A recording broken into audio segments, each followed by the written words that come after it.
la, los seminarios que ustedes van a realizar con la misma profesora. Así que de inmediato les voy a compartir mi pantalla. Antes de comenzar, la presentación que ustedes van a ver, yo se la envié a la profesora Lina a través de correo electrónico y ella la va a poner seguramente en algún momento disponible en el aula virtual para ustedes, ¿ya? Al igual que algunos documentos que le adjunté sobre la misma presentación, ¿ya? Unos documentos cortitos y lo van a ver a continuación.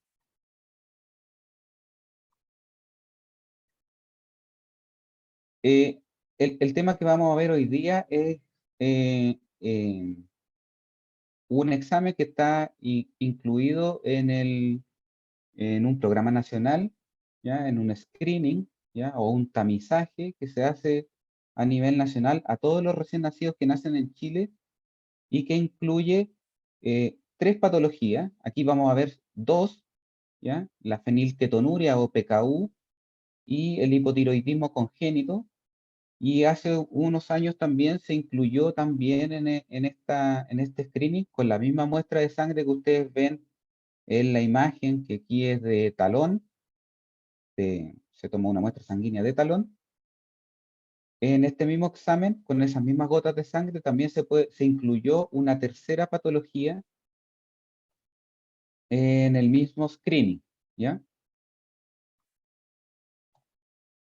La fenilketonuria, yo les envié un documento en donde salen la descripción de los antecedentes históricos de cómo se hizo la primera pesquisa o las primeras pesquisas de la enfermedad, ¿ya? Por este médico Folling, que es noruego, ¿ya? Él es en una primera instancia bioquímico y luego estudió medicina y en 1934 empezó a describir esta enfermedad, ¿ya? Él tenía mucho interés por las enfermedades metabólicas, ¿ya? Y con su base de bioquímica empezó a estudiar a algunos niños que tenían retardo mental, ¿ya? Él la denominó en un principio como imbecilitas fenilpirúvicas, ya como un grado de imbecilidad, ¿ya? Que era como denominaban en ese tiempo a las personas que tenían retardo mental, ¿ya? Y incluso eh, desarrolló un sistema para poder determinar la enfermedad, que es la reacción con cloruro férrico, ¿ya? Él mezclaba cloruro férrico con la orina de los recién nacidos o de los niños que él quería estudiar y determinaba si tenían la enfermedad o no. Eso se utilizó por mucho tiempo, ahora la técnica cambió.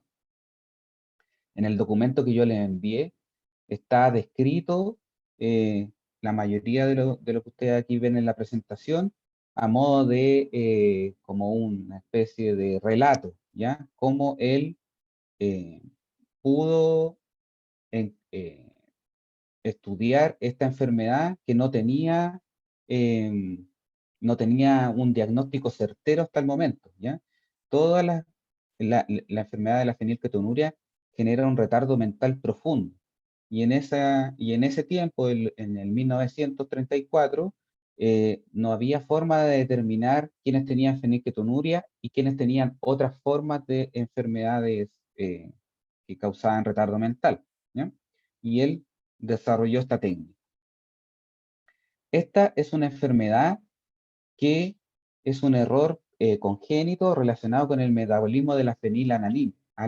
La fenilalanina es un aminoácido, ¿ya? Que está presente en los alimentos. ¿Cuál es el problema de estos niños que nacen con esta enfermedad? Es que tienen una ausencia o un déficit parcial de la enzima que degrada la fenilalanina o la convierte finalmente en tirosina, ¿ya? Entonces tenemos la fenilalanina, que es un aminoácido esencial que habitualmente lo adquirimos por la dieta, por las cosas que comemos. La fenilalanina hidroxilasa transforma la fenilalanina en tirosina, ¿ya? Ese es básicamente lo que debe suceder en una persona normal. En los pacientes que tienen este error congénito o error innato del metabolismo, esta enzima, que es la fenilalanina hidroxidasa, la tienen ausente o disminuida en cantidad, ¿ya? El problema es que se empieza a acumular este metabolito, porque no hay una enzima que pueda cambiar su composición, y esta acumulación finalmente termina dañando el cerebro, ¿ya? Y generando retraso mental profundo, ¿ya? La enfermedad de la fenilketonuria tiene una incidencia que puede estar asociada a los distintos grupos étnicos, ¿ya? Pero en promedio mundial, ¿ya? La incidencia es habitualmente entre 1 a 20.000 casos, ¿ya? Hay descrito también uno en 6.000 como en países nórdicos, hasta uno en 60.000 como en países asiáticos. Es una enfermedad genética con un patrón de herencia recesivo asociado al cromosoma 12. Entonces, como es recesivo, si los padres son portadores, podría uno de cada 4 hijos de su descendencia tener la posibilidad de verse afectado. En un comienzo, a medida que se va acumulando este metabolito, la fenilalanina, los primeros meses de vida de los niños, al parecer, son normales, ¿ya? Tienen un desarrollo cercano a lo normal, pero lamentablemente, después de los 6 meses, si es que no se hace la pesquisa y si es que no tiene tratamiento, empiezan a generar un daño cerebral y un retardo mental, ¿ya? Un retardo, un retraso mental, que se va a evidenciar en sus etapas del desarrollo, ¿ya? Probablemente le cueste comunicarse con su entorno, le cueste comenzar a caminar, ¿ya? Diferentes estadios del desarrollo psicomotor, ¿ya? Hay muchos elementos que contienen fenilalanina y probablemente más de algunos de ustedes lo han visto eh, en las etiquetas de los alimentos que ustedes compran, ¿ya? El más característico o que habitualmente consumimos casi todos son las bebidas de fantasía, como la Coca-Cola, por ejemplo, que en su lata especifica que entre sus componentes tiene fenilalanina, ¿ya? Y aquí ustedes la ven en destacado. Pero ustedes ven que la leche materna, los preparados lácteos en general, contienen fenilalanina. Y como estos pacientes no pueden procesar ese metabolito, o sea, ese aminoácido, lo empiezan a acumular y eso es lo que causa el retardo mental. Nosotros tenemos acá en Chile un diagnóstico, ¿ya?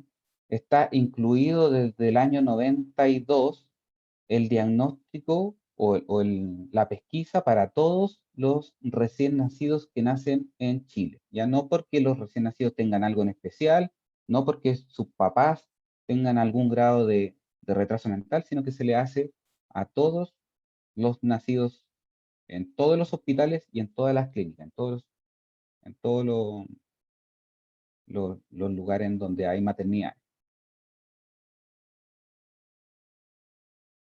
Una vez hecho el diagnóstico, ¿ya? Que les voy a mostrar a continuación la forma en que tomamos la muestra, una vez hecho el diagnóstico, el ideal es que estos pacientes reciban cantidades limitadas de fenilalanina, y es por eso que eh, el- se le entrega a través de un programa nacional de alimentos la leche especial para que estos niños desde su etapa temprana se empiecen a alimentar con una leche con cantidades disminuidas de fenilalanina, ¿ya?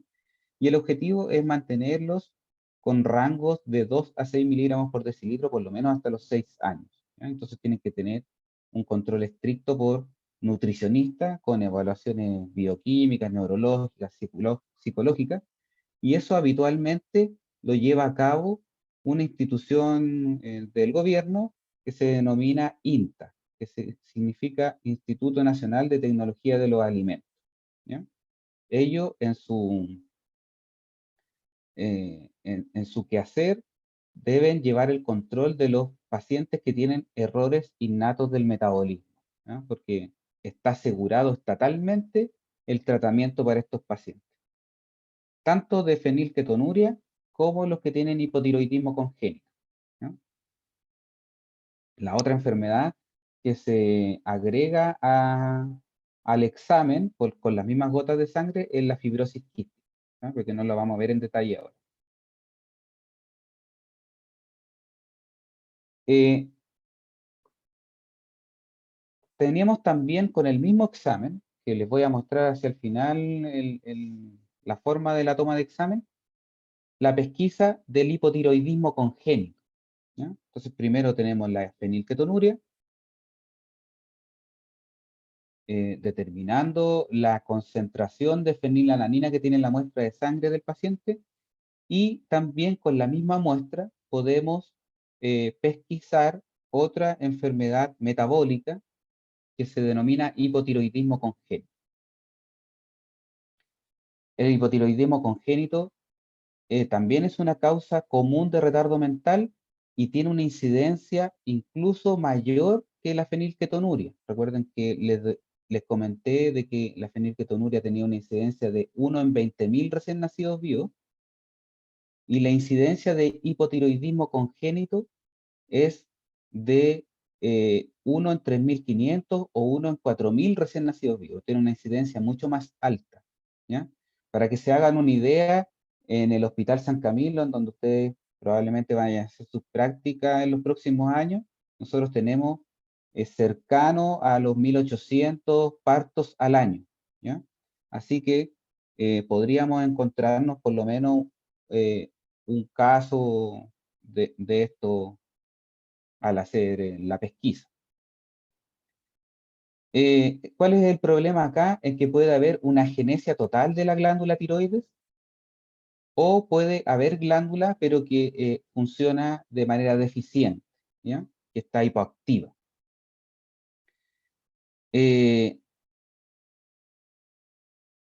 entonces, lo que nosotros hacemos con el examen de sangre, es determinar el nivel de la hormona tiroideo estimulante, la TSH. Tenemos acá los valores normales, yo se los envié en un documento extra, ¿ya? Para que ustedes pudieran revisarlo en detalle, y los signos de la enfermedad van a ser que el paciente es hipoactivo, es hipotónico, puede tener un desarrollo aumentado de la glándula tiroides, que lo vamos a evidenciar con el bocio, ¿ya? Y con el examen nosotros podemos determinar cuál es su nivel de hormona tiroideo estimulante en sangre, ¿ya? Y el tratamiento para estos pacientes va a ser utilizar levotiroxina para normalizar los niveles de T4. Cuando nosotros encontramos un examen alterado en estos pacientes, nos llega un reporte, ¿ya? Nosotros tomamos a todos los recién nacidos en el puerperio, y los que están hospitalizados también, una muestra de sangre en una tarjeta, que yo a la profesora Lina le envié la tarjeta por correo electrónico, la que estamos usando actualmente, para que ustedes también la puedan tener disponible en el aula virtual. Aquí hay una muestra. En general, las tarjetas llevan los datos de la madre, ¿ya? Los datos del nacimiento, el peso, una dirección para poder ubicarla si es que ya no está el recién nacido en el establecimiento, para poder hacer el seguimiento del paciente. Y lo que nosotros hacemos es tomar una muestra de sangre venosa, ¿ya? Una punción venosa de la mano generalmente. También está descrito la punción del talón, y debemos depositar en esta tarjeta, que trae un papel filtro especial, debemos depositar 5 gotas de sangre, como ustedes ven aquí en la imagen, ¿ya? Entonces, en esta tarjeta que confeccionamos nosotros con los datos que trae el paciente, tenemos que utilizar letra clara, por ejemplo, registrar los teléfonos, idealmente una red fija. Ahora casi todo el mundo tiene celular, ¿cierto? identificar claramente si son gemelos o si es más de un paciente, porque van con los datos de la madre, entonces si es gemelo 1 o gemelo 2, porque van a ir con los datos de la misma mamá. Y además se puede ahora anotar en la tarjeta si está recibiendo lactancia materna, si tiene antibióticos, cuál es el peso actual, en la fecha de nacimiento y la fecha de la toma de muestra. Ustedes ven aquí en la imagen que se está tomando la muestra desde el talón, ¿ya? Nosotros, como conversábamos hace unos momentos con la profesora Lina, en el Hospital San Camilo hace varios años ya no tomamos la muestra de talón, eh, porque genera un poco más de dolor y de malestar en el recién nacido, un poco más molesto, más doloroso, y tomamos la muestra de punción venosa por indicación ministerial, ¿ya? Ustedes se van a encontrar probablemente en el Hospital de los Andes, que todavía lo siguen haciendo de talón, ¿ya? Porque ellos no han cambiado aún la normativa, ¿ya? Así que se puede tomar de las dos formas. Lo importante es que la muestra quede tal cual como ustedes la ven en la imagen. Sangre venosa, del dorso de la mano idealmente, directamente de la aguja al papel filtro que viene especialmente diseñado en la tarjeta. Ideal, por supuesto, que la persona que toma la muestra siga las precauciones estándar del manejo de cortopunzante y fluidos de alto riesgo biológico. Recuerden que la sangre puede tener, aquí lo estamos utilizando para una pesquisa, para un screening, pero también puede tener eh, microorganismos, así que hay que protegerse. Aquí ustedes ven que la persona que está tomando la muestra está con guantes, ¿ya? El ideal de la tarjeta es que se seque la sangre a temperatura ambiente, ¿ya? Idealmente no exponer al calor y no exponer la tarjeta a la luz directa, ¿ya? Así que idealmente la dejamos en un rincón, eh, eh, no en una ventana que dé al exterior, por ejemplo, en donde le puedan llegar los rayos del sol para que no se degrade parte de la muestra. Así que tenemos que dejarla en un lugar más alejado de la luz directa, lejos de fuentes de calor y separada del resto de las muestras que nosotros tomemos, ¿ya? Porque acá, como yo les comentaba, en el hospital tenemos una media de 1.800 partos al año. Eso nos daría como entre 160, 180 partos al mes, y de eso a la mayoría, o prácticamente casi todos les tenemos que tomar el PKU, ¿ya? Así que eso podrían ser unos 5 o 6 PKU diarios. Así que las muestras idealmente tienen que estar separadas una de otra para que no se contaminen al toparse las tarjetas, ¿ya?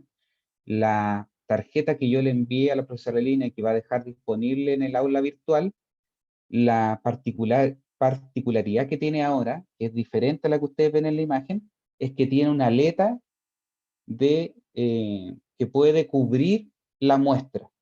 Una aleta que se puede doblar y cubre la muestra para que no se contamine con las que tenga contiguas, las que estén juntas, ¿ya? Como yo les decía, este programa nacional empezó en la región metropolitana en el año 92 y ahora eh, empezó como un programa local, como una experimentación, y luego que lograron el financiamiento, por supuesto, y todas las condiciones para poder hacerlo, para poder extenderlo a nivel nacional, eh, que eso ya empezó desde el año 2005 y el 2008 se pudo extender a todas las regiones de Chile. Está ya garantizado como programa de pesquisa para todos los recién nacidos. ¿Cuáles son los requisitos para tomar la muestra?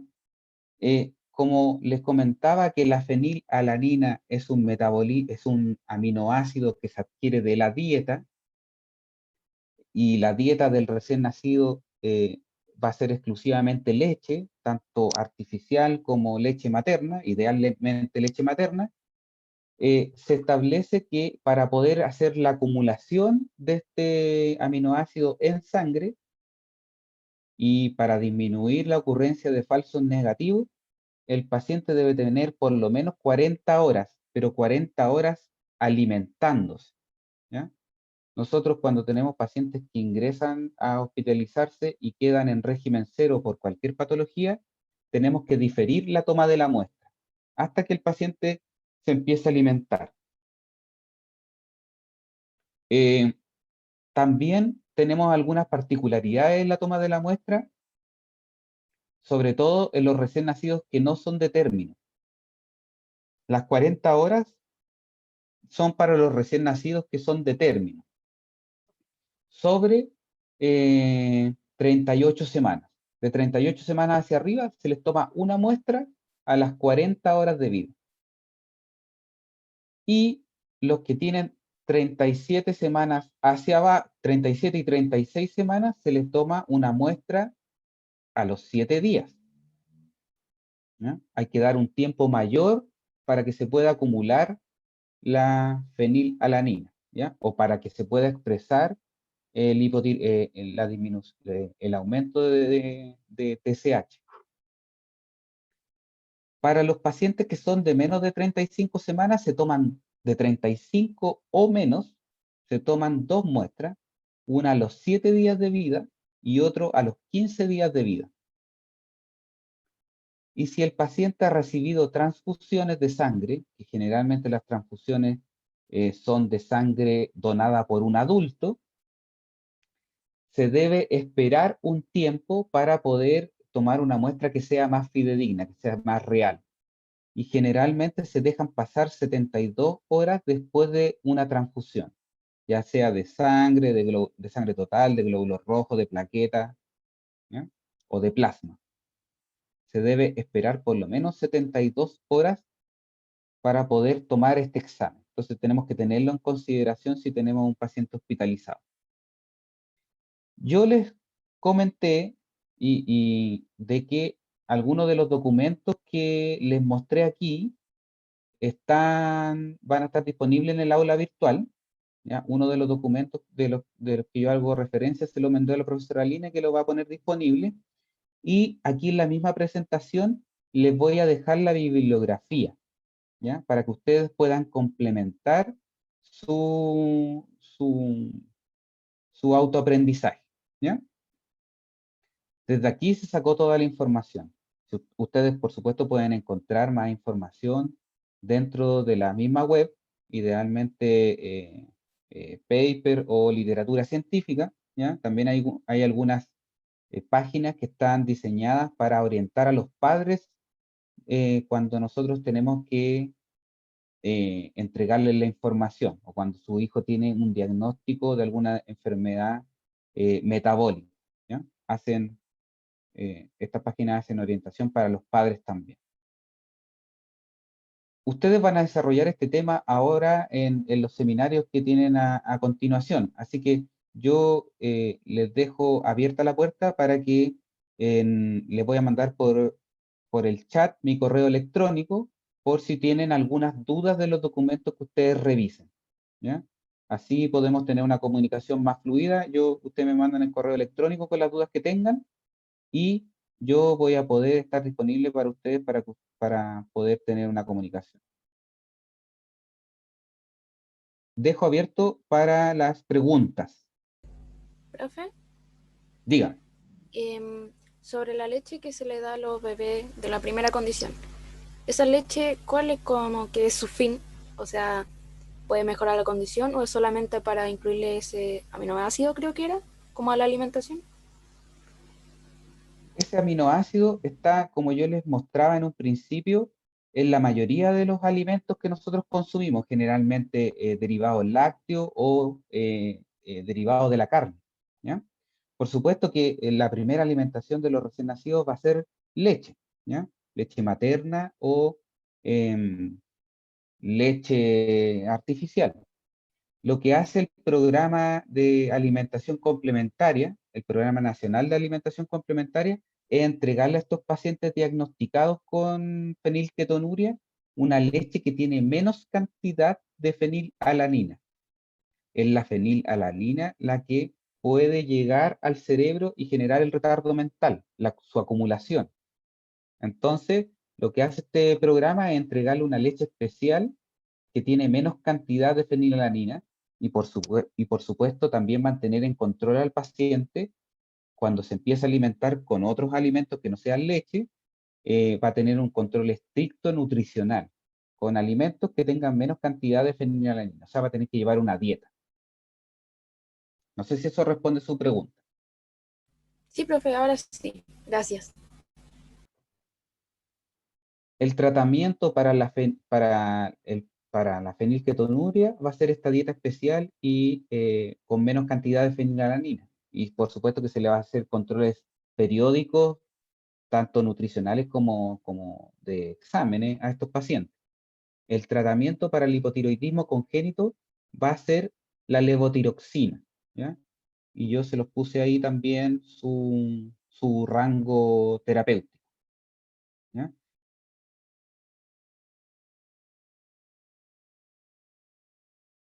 ¿Alguna otra duda? Profe, otra duda. Dígame. Entonces, ¿estos tratamientos hacen que el bebé pueda tener una vida normal o igual puede tener ese problema? Muy buena pregunta. Estas dos enfermedades causan retardo mental y son dos enfermedades que con tratamiento pueden estas personas llevar una vida más o menos normal, o sea, no tener un retardo mental, ¿ya? Si siguen el tratamiento de forma adecuada, ¿ya? Con sus controles periódicos, este retardo mental es prevenible en las dos enfermedades. Así que es por eso que están incluidas en el Programa Nacional de Pesquisa, ¿ya?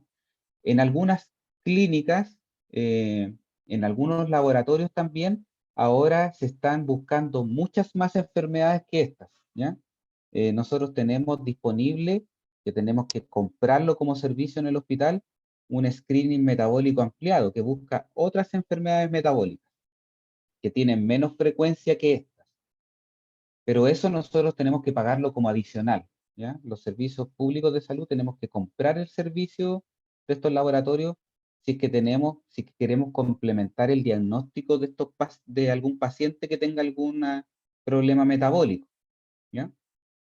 Así que el Estado nos asegura la pesquisa para estas tres enfermedades: la fenilketonuria, el hipotiroidismo congénito y la fibrosis quística.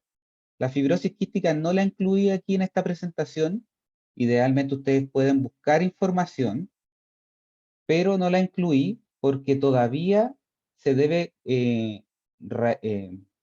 tener el consentimiento de la madre o de algún familiar para poder incluir ese examen en esta pesquisa. Nosotros tenemos una hoja que me comprometo a enviársela a la profesora Lina en digital para que ustedes la puedan ver, en donde nosotros tenemos que leerle em, leer esta hoja, explicarle al familiar o a la madre de qué se trata la enfermedad y de que esa enfermedad se puede pesquisar con este mismo examen, con la misma muestra. Nosotros creemos que en algún momento el ministerio va a dar la orden de que ya no tengamos que hacer el consentimiento, porque la mayoría de la gente accede porque es la misma muestra. Ya no necesita tener otra punción o hacer algo adicional.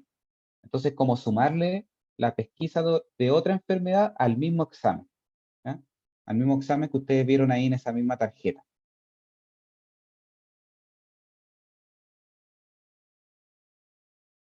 ¿Alguna otra duda? Profe, yo tengo una duda, pero no es relacionada con la clase. Lo que pasa Dígame. es que tengo una compañera que recién estaba en la clase y se le cerró el Zoom y le dice que no es posible ingresar porque el anfitrión lo eliminó de la reunión y lleva todo este tiempo perdiéndose esto, entonces no sé qué pasó, no sé si Ah, la Lina eh, la habrá echado o usted. la profesora Lina tiene el mando de la clase. Así que, Aquí he estado admitiendo todo el rato a las estudiantes que ingresan.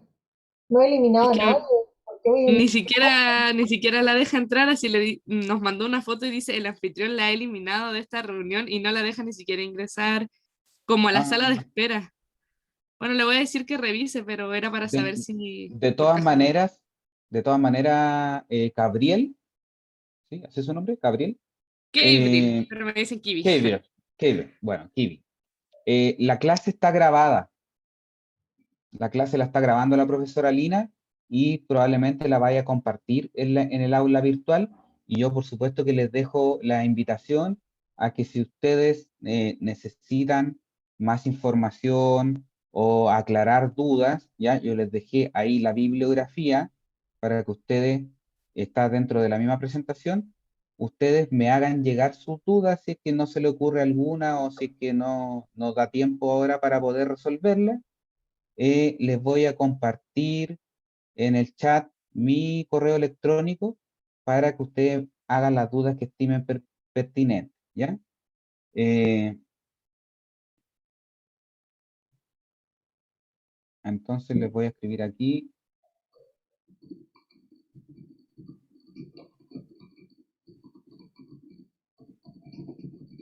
Ahí está mi correo electrónico institucional. Ah, perdón, me equivoqué. Ah,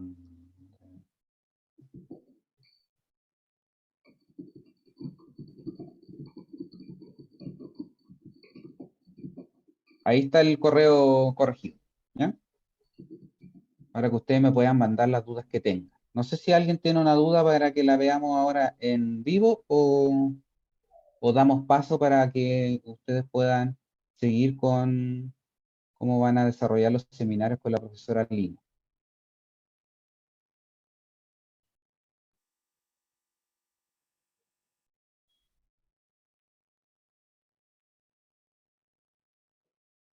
El programa de hipotiroidismo congénito y fenilketonuria, eh, nosotros en el hospital, ese programa está a cargo de la maternidad, no está a cargo de neonatología, ¿ya? La mayoría, el grueso de los exámenes se toman en el puerperio, ¿ya? Con el niño en alojamiento conjunto con su madre, ¿ya? Eh, la- el personal, las matronas que están en el puerperio toman el examen, confeccionan la planilla y este examen, junto con la planilla de toma de muestra, se va a procesar al Hospital San Juan de Dios en Santiago, ¿ya? En Chile, nosotros tenemos tres laboratorios que reciben la derivación de todos los exámenes de fenilketonuria e hipotiroidismo congénito. Uno es el Hospital San Juan de Dios en Santiago, el otro es el Hospital Guillermo Gran Benavente en Concepción, y el otro laboratorio lo tiene el mismo INTA, el Instituto Nacional de Tecnología de los Alimentos, ¿ya? Entonces, esos tres laboratorios son los referentes nacionales en donde se procesan todas las muestras. Entonces, imagínense ustedes de que las muestras de todo Chile tienen que llegar a alguno de estos hospitales, ¿ya?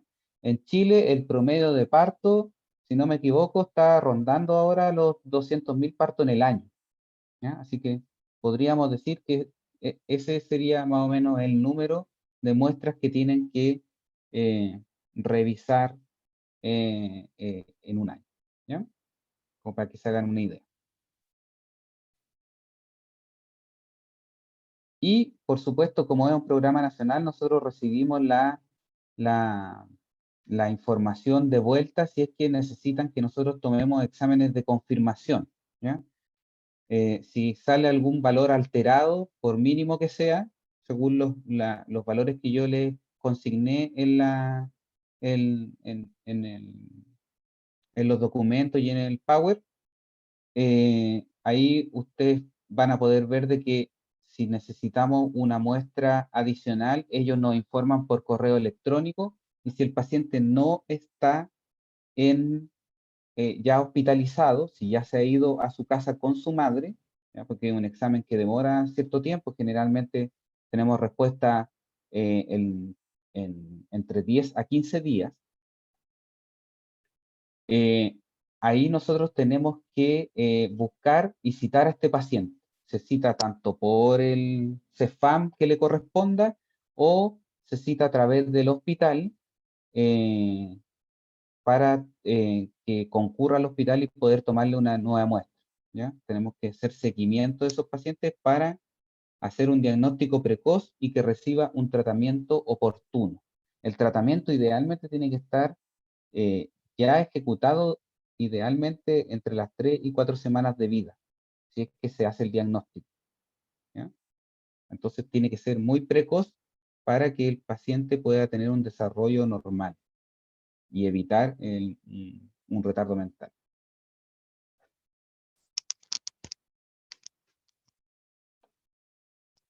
Eso, dudas, consultas, sugerencias. Si no, vamos a dar paso a la profesora Lina y los seminarios. No sé si Lina, ¿estás por ahí? Sí, aquí André.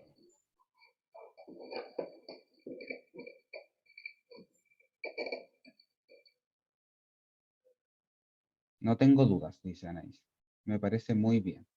Está la bibliografía disponible, revísenla. Está uno de los documentos que le envié, está muy interesante porque sale un relato de cómo